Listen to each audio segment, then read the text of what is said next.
The dust kicked up from hooves was the only companion Jackson Hayes had known for 3 days straight. His parched lips cracked and bleeding as he urged his exhausted stallion forward. The vast Montana territory stretched before him like an endless sea of gold and green in the late summer of 1879, but Jackson barely noticed the beauty. His mind was consumed by a single thought that had driven him across 200 miles of wilderness without proper sleep or rest. Sophia Turner deserved to know the truth, even if it killed him to deliver it. The letter crinkled in his breast pocket as he shifted in the saddle, the paper worn thin from how many times he'd unfolded it to read the words again. Not that he needed to see them anymore, they were burned into his memory as surely as the brand on his horse's flank. "Easy, Thunder," Jackson murmured as the stallion stumbled slightly on loose shale. Not much farther now. The lie tasted bitter in his mouth. They still had at least a day's hard riding ahead, and Thunder was nearly spent. Jackson himself wasn't faring much better, his vision occasionally blurring as exhaustion threatened to claim him. He'd left Copper Creek in a hurry after overhearing the conversation in the saloon, 4 men planning to spread vicious lies about Sophia to prevent her from claiming her inheritance. Jackson had never met the woman, but her father, Old Man Turner, had been kind to him years ago when no one else would give a half-starved 16-year-old boy a chance. Now, with Robert Turner 6 months in the ground, his only daughter was vulnerable to the schemes of men who'd always envied the Turner fortune. Jackson patted the pistol at his hip, hoping he wouldn't need to use it. He wasn't a gunslinger, just a ranch hand who owed a debt to a dead man. A debt he intended to repay by warning the daughter before those vultures reached her. As the sun began to dip below the horizon, Jackson reluctantly decided to make camp. He'd pushed Thunder too hard, and the loyal beast deserved a rest. Sliding from the saddle made his legs buckle, reminding him that he too was mortal. He gathered kindling with trembling hands, his movements mechanical after so many years on the trail. The small fire barely pushed back the darkness, but it was enough to heat a can of beans and brew coffee strong enough to keep him awake for a few more hours. Jackson stretched out his bedroll, but didn't lie down. Sleep was a luxury he couldn't afford, not when Sophia Turner's future hung in the balance. Instead, he pulled the letter from his pocket one more time, running his calloused thumb over Robert Turner's signature. The old rancher had written it on his deathbed, entrusting it to his lawyer to be delivered to his daughter. But Jackson had seen that lawyer, Martin Wilkes, drinking with the very men plotting against Sophia. The letter would never reach her through official channels. "I'll get it to her, Mr. Turner," Jackson whispered to the night. "I promise you that." Dawn broke cold and clear, finding Jackson already in the saddle. He'd allowed himself only an hour of restless sleep, his dreams haunted by a woman he'd never met. He'd asked around Copper Creek enough to know that Sophia Turner was 24, educated back east, and had returned to Montana only after her father's passing. The townsfolk spoke of her intelligence and determination, how she'd surprised everyone by announcing her intention to run the Turner ranch herself rather than sell it off as expected. That alone had earned Jackson's respect. The frontier was no place for the faint of heart, especially for a woman alone. By midday, Thunder was wheezing beneath him, foam flecking the horse's neck. Jackson dismounted and led the stallion to a small creek, letting him drink while he refilled his own canteen. The cool water revived him somewhat, washing away the dust from his face and neck. "We're making good time, boy," he told the horse, though in truth he had no idea if they were ahead of Martin Wilkes and his conspirators. They could already be at the Turner ranch for all he knew, poisoning Sophia's reputation in the nearby town of Riversbend. As Jackson remounted, he caught sight of a plume of dust in the distance. Riders, moving fast toward the east the same direction he was headed. His heart sank as he counted 5 silhouettes against the horizon. Too many to be coincidence. "Come on, Thunder," he urged, digging his heels into the horse's sides. "We need to find another route." They veered north, taking a deer trail through dense woodland. It would add miles to their journey, but Jackson couldn't risk being spotted. If those men were who he thought they were, they'd kill him without hesitation to prevent Robert Turner's letter from reaching its destination. The detour cost him precious hours, the sun already beginning its westward descent when they emerged from the forest. Jackson's body ached with fatigue, his eyes burning from lack of sleep. But in the distance, the silhouette of Riverspend was finally visible, a small collection of buildings nestled in the valley below. Almost there, he whispered, more to himself than to Thunder. The stallion seemed to understand, finding reserves of energy that Jackson thought depleted hours ago. They rode into Riverspend as dusk settled over the town, the streets quieting as workers returned home for supper. Jackson headed straight for the livery stable, knowing Thunder couldn't take another step without proper care. "Good Lord, mister!" the stable hand exclaimed when Jackson dismounted. "What did you do to this poor animal?" "Rode him hard," Jackson admitted, handing over most of his remaining money. "Take good care of him. He's earned it." "Where you coming from that was so fire important?" "Copper Creek." The stable hand whistled. "That's 3 days' ride at a normal pace. You've done it in what, 2?" "Less," Jackson said, suddenly self-conscious about his appearance. His clothes were filthy, his face likely unrecognizable beneath the dirt and stubble. "Is there somewhere I can clean up?" "Bathhouse is still open down the street. But it'll cost you." Jackson counted his remaining coins. Barely enough for a bath, nothing left for food or lodging. It didn't matter. He'd deliver the letter first, worry about himself after. "The Turner Ranch," he said. "How far is it from town?" The stable hand's expression changed, growing wary. "What's your business with Miss Turner?" "I have a message from her father. Her father's been dead near half a year." "I know. It's important." The man studied him for a moment before nodding slowly. 5 miles north of town. Can't miss it, biggest spread in the county. But she won't be there now. Thursday nights, she has dinner with Reverend Porter and his wife. Proper social call, you understand. Jackson nodded his thanks and headed for the bathhouse.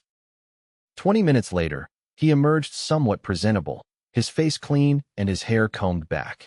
His clothes were still travel-worn, but there was nothing to be done about that. The church was easy to find, its white steeple rising above the other buildings.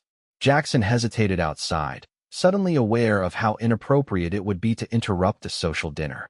But the urgency of his mission outweighed propriety. He knocked on the door of the modest house beside the church, his heart hammering against his ribs. A middle-aged woman with kind eyes answered, her welcoming smile faltering as she took in his disheveled appearance. "May I help you, sir?" "I need to speak with Miss Turner," Jackson said, removing his hat. "It's urgent business concerning her father." The woman frowned. "I'm afraid it's all right, Mrs. Porter," came a voice from behind her. "I'll speak with him." The woman stepped aside, revealing a young woman in a simple blue dress. Jackson found himself momentarily speechless. Sophia Turner was nothing like he'd imagined, neither a fragile Eastern flower nor a weathered frontier woman. Her brown hair was pulled back in a practical style that nonetheless highlighted her delicate features, and her eyes held both intelligence and wariness as they assessed him. "Miss Turner," he finally managed, "my name is Jackson Hayes. I've ridden from Copper Creek with news you need to hear." Her eyebrows rose slightly. "Copper Creek? That's quite a journey, Mr. Hayes." "Yes, madam. 3 days with barely a stop." Something in his tone must have conveyed the urgency, because she turned to her hosts. "Reverend, Mrs. Porter, would you excuse us for a moment?" They stepped onto the porch, the evening air cool against Jackson's skin. Sophia kept a proper distance, her posture guarded. "What is this about my father, Mr. Hayes?" Jackson reached into his pocket and withdrew the letter, now creased and worn. "This belongs to you. Your father's lawyer, Martin Wilkes, was meant to deliver it, but I have reason to believe he's conspiring against you." Sophia's composure slipped for just an instant, surprise and concern flashing across her face before she controlled her expression once more. She took the letter carefully. "How did you come by this?" "I overheard Wilkes talking with some men in the saloon back in Copper Creek. They plan to discredit you in town, spread rumors that would make folks question your ability to run the ranch. They want to force you to sell cheap." She unfolded the letter, her eyes scanning the contents. As she read, her face paled, then flushed with emotion. "My father knew," she whispered. "He knew they would try this." Jackson nodded. "That's why I had to get here before them. They're on their way. I saw them on the trail." Sophia looked up at him, studying his face with new intensity. "You rode for 3 days straight, risking your life to bring this to me, a stranger?" "Your father gave me work when no one else would." Saved my life, in a way. I owed him. She was quiet for a long moment. You look about ready to collapse, Mr. Hayes. When did you last eat a proper meal or sleep in a bed? Jackson couldn't remember, and his silence was answer enough. Come back to the ranch with me, she said. The least I can do is offer you food and shelter after what you've done. Before Jackson could respond, the sound of multiple horses approaching drew their attention. 5 riders pulled up in front of the church, dust swirling around them in the fading light. Jackson recognized Martin Wilkes immediately, the lawyer's portly frame unmistakable even in the twilight. Well, Wilkes called out, dismounting with surprising agility for a man his size. If it isn't Miss Turner and the eavesdropping ranch hand. Jackson stepped in front of Sophia protectively. You're too late, Wilkes. She knows everything. The lawyer's face darkened. You've made a serious mistake, boy. That letter was entrusted to me as executor of Robert Turner's estate. And yet you chose not to deliver it, Sophia said, her voice steady despite the tension. Why was that, Mr. Wilkes? Perhaps because my father exposed your embezzlement scheme. Wilkes faltered, clearly not expecting her to have read the letter so quickly. The men behind him shifted uncomfortably, looking to their leader for direction. Now, Miss Turner, Wilkes recovered smoothly. Your father was confused in his final days, making wild accusations backed by documentation. Sophia interrupted.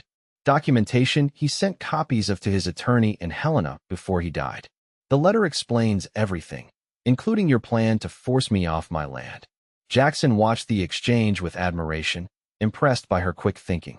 Whether the documentation existed or not, the bluff was perfectly delivered. The Reverend emerged from his house, alerted by the commotion. What's going on out here? Nothing that concerns the church, Reverend, Wilkes said quickly. Just business matters. Business matters that involve threatening a young woman at nightfall. The Reverend's voice was steel beneath velvet. I think not.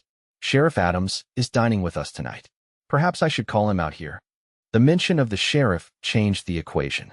Wilkes glanced at his companions, a silent communication passing between them. That won't be necessary, he said finally. We'll discuss this another time, Miss Turner. In a more appropriate setting. There's nothing to discuss, Sophia replied. Except perhaps in court, when I present my father's evidence against you.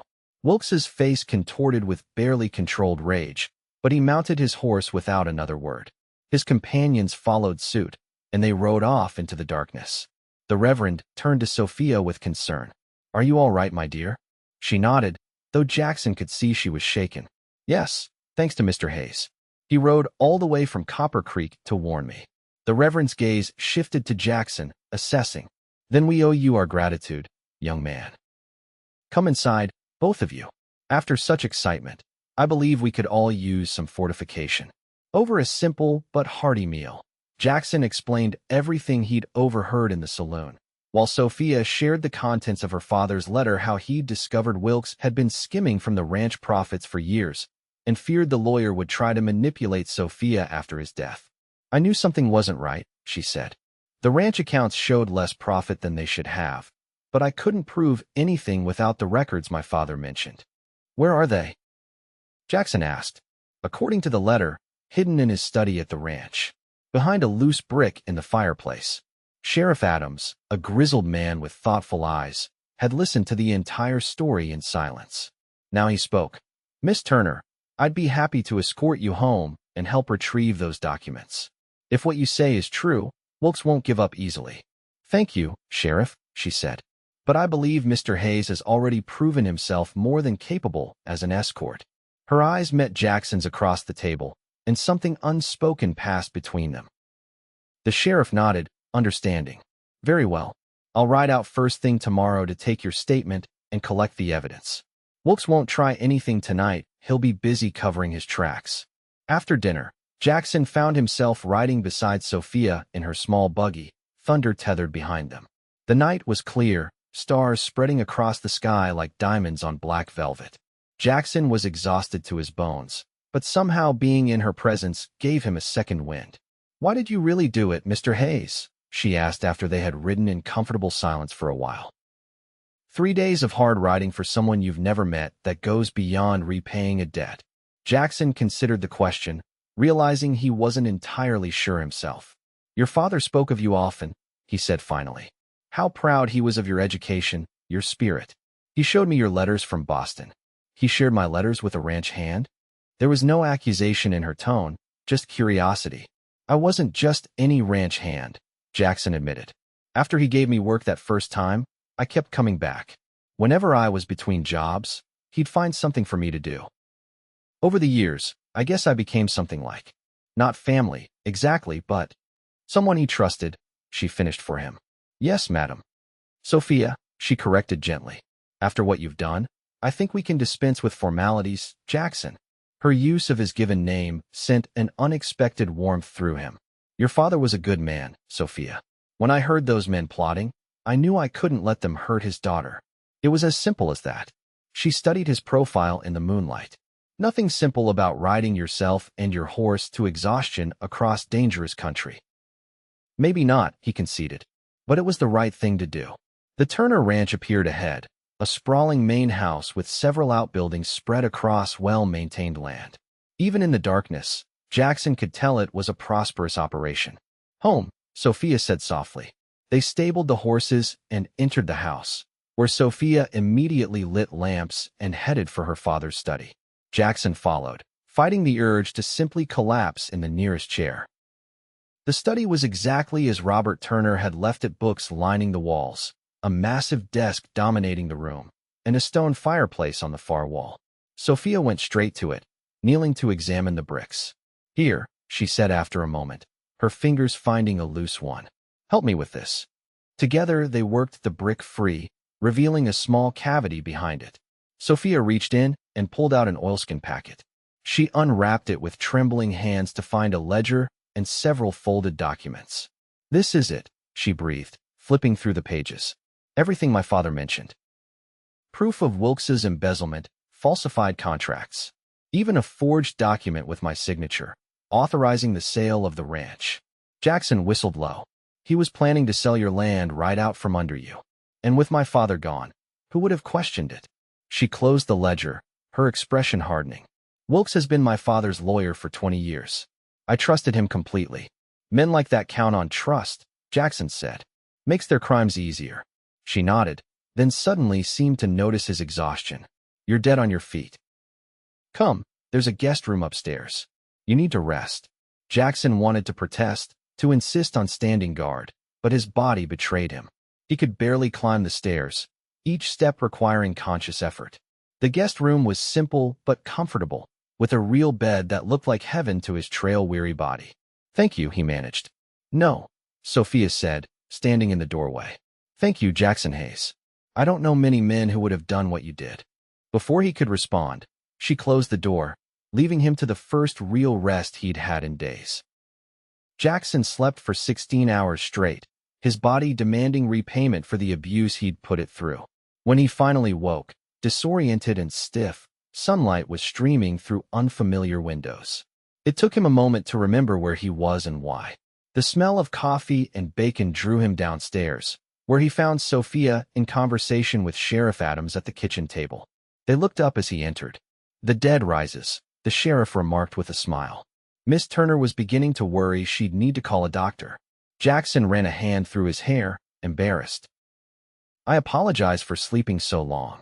"Don't," Sophia said firmly. "You needed it. There's coffee and food, help yourself." As Jackson ate, the sheriff explained that he'd already placed Martin Wilkes under arrest. The evidence in Robert Turner's ledger was damning, and two of Wilkes's co-conspirators had quickly turned on him in exchange for leniency. "What happens now?" Jackson asked. "Trial," the sheriff said simply. "Though with evidence this clear, it might not even go that far. Wilkes will likely try to make a deal. And the ranch." Jackson looked to Sophia. "Remains mine, as my father intended," she said, "though managing it alone will be challenging." After the sheriff departed, Jackson helped Sophia with chores around the ranch, falling into the familiar rhythms of farm work. They talked easily as they worked, sharing stories of their lives. Jackson told her about his years drifting from ranch to ranch, never settling in one place for long. Sophia spoke of her education in Boston, how she'd struggled to reconcile her Eastern refinement with her love for the frontier. I always knew I'd come back, she confessed as they sat on the porch that evening, watching the sunset paint the mountains gold. Father wanted me educated, but we both understood this land was in my blood. It's good land, Jackson observed. Your father built something special here. Yes, he did. She turned to him, her expression suddenly serious. Jackson, I have a proposition for you. He raised an eyebrow, waiting. Stay, she said simply. The ranch needs a foreman, someone who understands the work and can manage the hands. Someone I can trust. The offer caught him off guard. I'm no foreman, Sophia. Just a hired hand. You're more than that. You proved it when you rode for days to warn me. Her eyes held his. Unless you're eager to move on? The question hung between them, weighted with meaning beyond the words themselves. Jackson thought about the years he'd spent wandering, never belonging anywhere for long. Then he thought about Sophia Turner, with her quiet strength and sharp mind. No, he said finally. I'm not eager to move on. Her smile was like sunrise. Good. We can discuss the details tomorrow. The details turned out to involve more than just his duties as foreman. Over the following weeks, Jackson settled into life at the Turner Ranch, earning the respect of the other hands through hard work and fair treatment. He moved into the small cabin reserved for the foreman, though he took most of his meals with Sophia in the main house. Their friendship deepened with each passing day, conversations stretching late into the evening as they discovered shared interests and complementary perspectives. Jackson found himself looking forward to those quiet hours together more than anything else. A month after his arrival, Wilkes accepted a plea deal, confessing to his crimes in exchange for a reduced sentence. The news brought a sense of closure, but it also marked a turning point. With the immediate crisis resolved, Jackson wondered if his presence was still needed. He raised the question one evening as they sat before the fire in the study. With Wilkes taken care of, you could hire any foreman you wanted, someone with more experience. Sophia looked up from her book, surprise evident in her expression. Are you unhappy here, Jackson? No, he said quickly. Just the opposite. Then why would you think I'd want someone else? He struggled to articulate the doubt that had been gnawing at him. I came here because of a debt to your father. That debt's paid now. She closed her book, setting it aside. Is that all this is to you? Repaying a debt? No, he admitted. Not anymore. Sophia stood and moved to where he sat, her proximity making his heart race. What is it then? The question demanded honesty he wasn't sure he was brave enough to offer. But hadn't he already risked everything once for her? This new risk of rejection, of overstepping suddenly, seemed small in comparison. I care for you, he said simply. More than I should, given our positions. Our positions? A smile played at the corners of her mouth. You mean employer and employee? Among other considerations. Such as, you're educated, from a good family. I'm nobody, Sophia. A drifter who got lucky. She shook her head, reaching out to touch his face gently.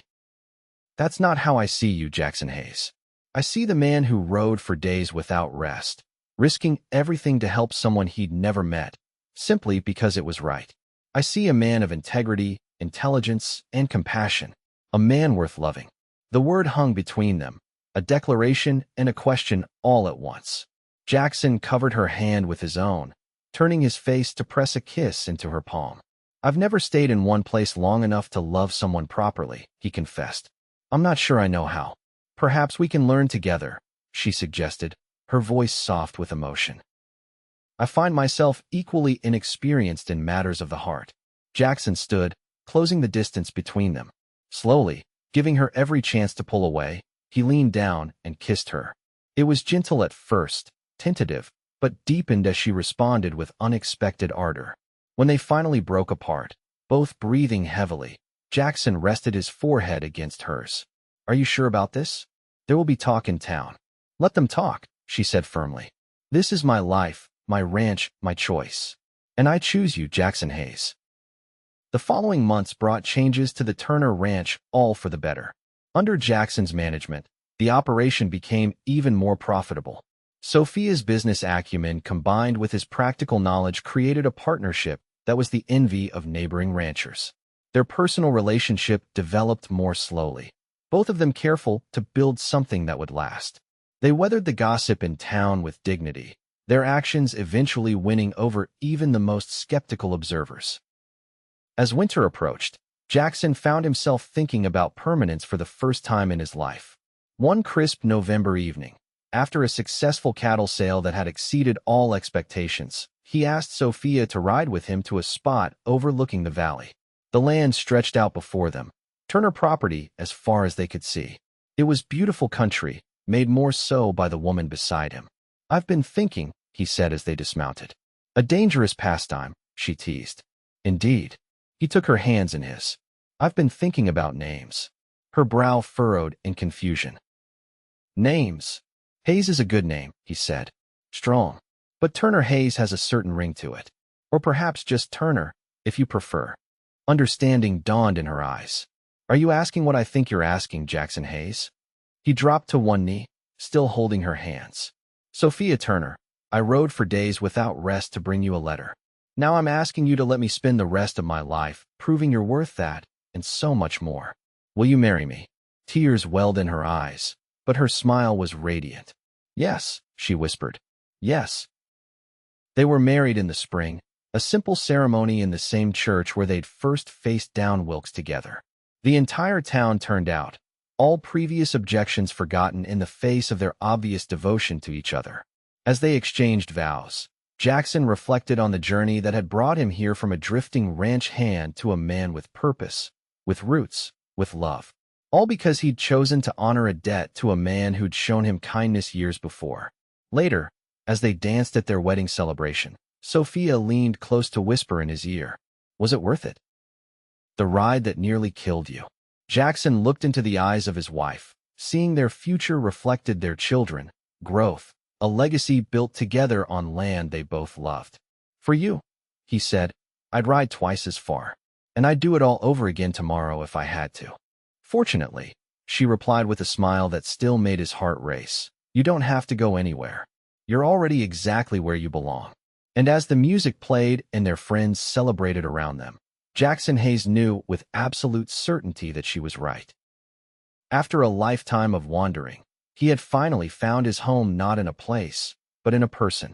In Sophia Turner Hayes, the woman who had proven to be worth every mile, every hardship, every moment of his journey.